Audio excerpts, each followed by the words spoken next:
Hey everybody, Hoosier Jedi here with another review for you. This time I'm talking episode 2 of season 3 of Riverdale, Fortune and Men's Eyes. It's a kind of an odd name for this particular episode, but it's apparently a movie from the 1970s that I'd never heard of before. Anyway, let's just kind of get right into things. This is a pretty solid episode. It definitely made what was going on quite a bit more interesting.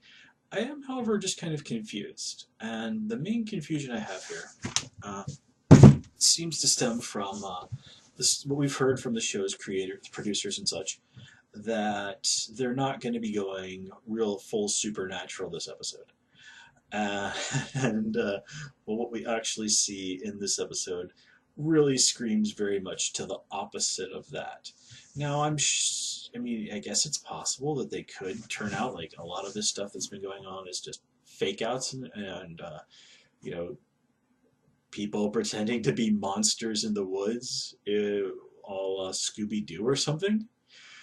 But yeah, I don't know. I think it might be that they might not be going full supernatural, but there will be definite um, like a mix of like mundane explanations and hinted at like possible supernatural explanations, and they just kind of leave things ambiguous. Or it could just be that they're really kind of going whole hog on this because the show's coming back in October, and you might as well cash in on that Halloween vibe that's in the air. But what they're tapping into with this episode, the whole subplot with the whatever, let's just call it like off-brand Dungeons and Dragons. I can't even remember the name.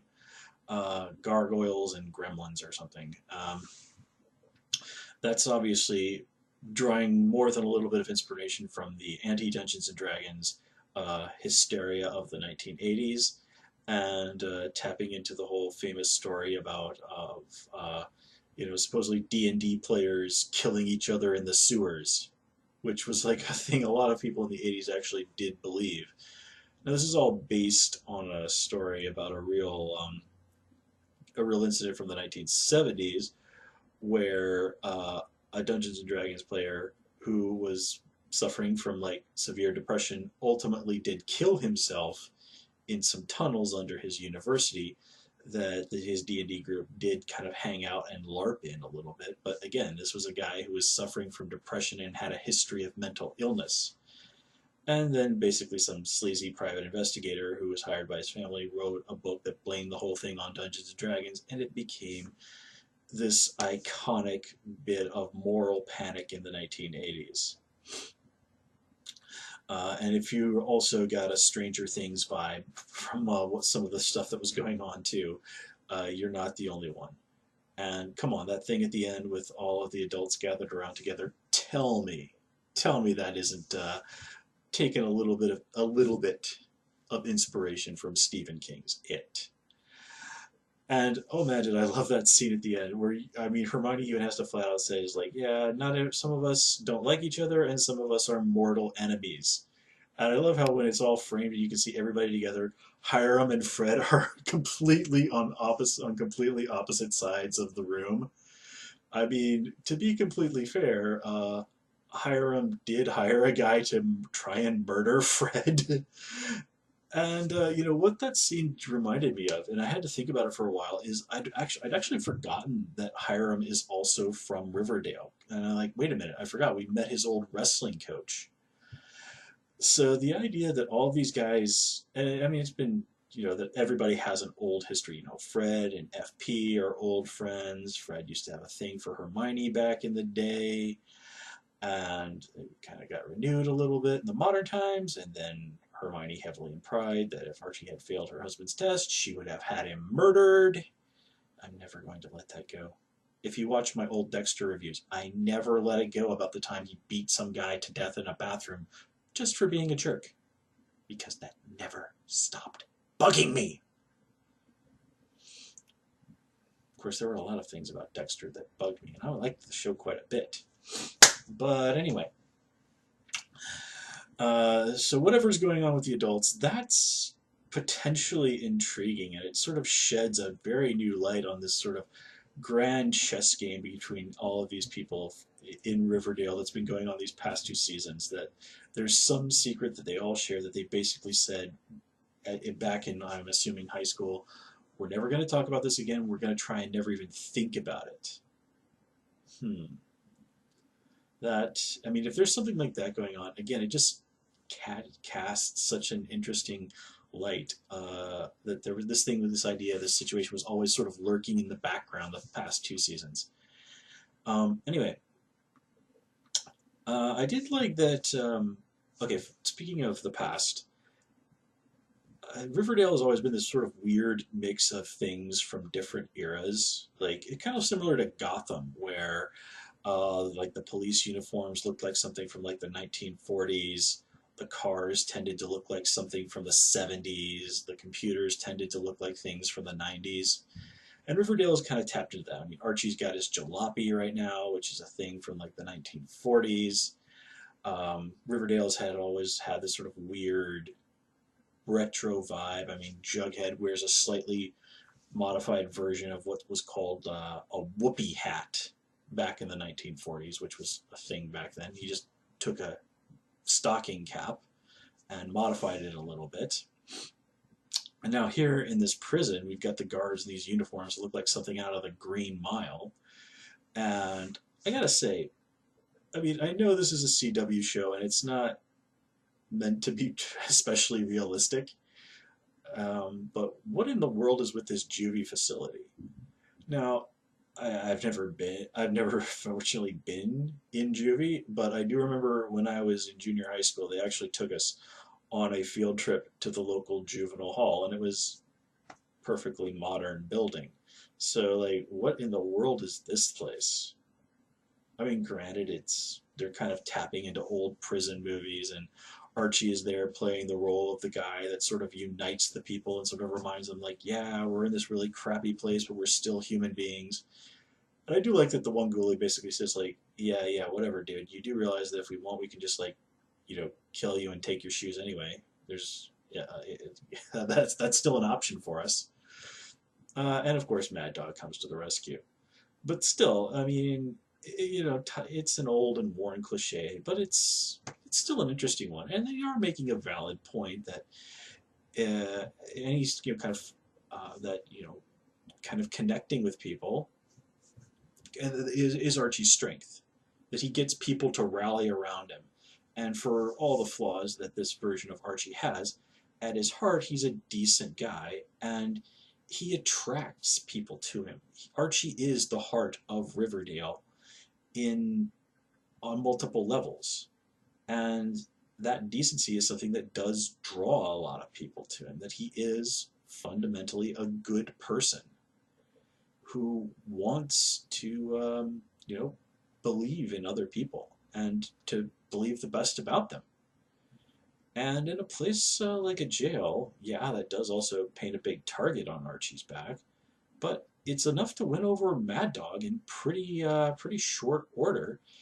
Um, and given time, I have a feeling that's probably going to be what happens with Archie there. Now, I got no idea what's going on with the Warden and Mad Dog and him being Archie's new boy, but I know from the comments I've seen online, I'm not the only one who got this intensely creepy, like, oh god, I hope the Warden isn't running some like creepy pedophile ring out of this jail. Which, oh, I mean, I don't think Riverdale's going to go that dark, but God almighty. That Warden is one creepy son of a bitch. And as somebody pointed out, he actually looks very in keeping with what Mr. Weatherby from the comics looks like, which makes it even creepier. Nothing really particular to say about the whole minor conflict between Cheryl and Veronica. The whole situation with the Vixens showing up at the prison and doing the dance outside the jail. Uh, man. Uh, it's like, no, that's slaying it on just a little bit too thick. And man, the girl that plays Josie, I can't remember her name right off the top of my head. Jeez, I mean, there's such a thing as being too thin. I mean, she literally looks so thin it seems unhealthy to me. I mean, I kind of don't really endorse, you know, deriding actors for their looks. And I'm not trying to be a jerk here. I just sort of I remember looking at her things like, wow, that does not seem to be a healthy weight. Also, I think this season they've basically said like, yeah, screw it, we're gonna go very fan servicey with Cheryl. I mean, not that they weren't in the past, but uh, again, Cheryl and Josie basically in their undies in the locker room. We come back to Cheryl again a second time. She's only wearing a towel, and then she walks into the diner last episode uh, with not too subtle bikini top. I mean, whew. Guys, tone it down a little, okay? Um, let's see. Oh yeah, nice stuff with Reggie. I'm glad that they're kind of aren't forgetting about him. Um, so the getting back to the supernatural stuff, where we meet Maddie Ed Never Ever. I don't know anything about this character. Definitely gives off a creepy vibe, and I do like how they do immediately offer up the explanation for the whole floating babies over the fire thing as, yeah, Betty, you were whacked out of your head on drugs and exhaustion. Of course, you hallucinated something weird. But again, these farm people still totally seem like enormously creepy. Um, Nothing really huge to say about Ethel. I am glad that she did get brought back. Just to sort of, because again, she's a potentially interesting character. And it didn't even click with me last time around that it really was the kid who was getting abused by Miss Grundy that was playing D&D with Jughead. I saw some people who kind of pointed that out last time online, but I thought like, maybe, but here it was confirmed. I thought like it might just be a possibility last time around. And then, of course, the way that guy dies is totally creepy as hell. I mean, it's sort of just like, has a very, it's all for you, Damien, kind of vibe. And that's a reference to The Omen if you don't get it, which is like one of the creepiest movies ever. Um, let's see. Oh yeah, and of course we've got to have the obligatory Hiram is a dick stuff. And I like how when Veronica confronts him at the prison, he's just like, yeah, the warden's an old friend of mine, and guess what? You're not going to be able to see him anymore, Archie anymore. And Veronica does what I think has been waiting for, I think a lot of people want to say is like, yeah, we get it. Everybody is in your pocket. So, yeah. And of course, Veronica quickly finds a nice way around that. So good there. And the idea of them using the Innocence Project, which is a real thing, to try and get Archie out of jail, that's a cool idea. That's nice that they're doing that. Spreading a little bit of awareness and all. I'm still a little mixed feelings on the whole Veronica goes to her mom to get help and Hermione actually does this. I think you've picked up that Hermione ethically seems wildly all over the board if you look at her character over the course of what has come previously. And I think the show is really just trying way too hard to make her seem sympathetic in ways that I personally don't think are entirely in keeping with her previous characterization. But it looks like I might just have to hold my nose and wade through this particular thing. But again, I'm not buying this whole Hermione is a victim thing. I don't buy it at all. She can try and play it that way, but to me, she strikes me as somebody who knew exactly what she was signing up for when she got together with Hiram, and has doubtlessly done some really bad things. Again, she was basically referred as custodial grade, basically right-hand woman, and Hiram is essentially a crime boss. There is very good reason to believe that Hermione has had, if not a literal, has not literally killed people. I don't think she's the person that would really kind of get her hands dirty. Well, except for when she killed Small Fries. But she's doubtlessly had a hand in my mind, in the deaths of other people who got on the wrong side of Hiram. And again, we had that episode last season where it really looked like if he'd made the wrong call, she'd have had Andre throw her, old friend's son off an effing cliff. Never mind that this was also her daughter's boyfriend.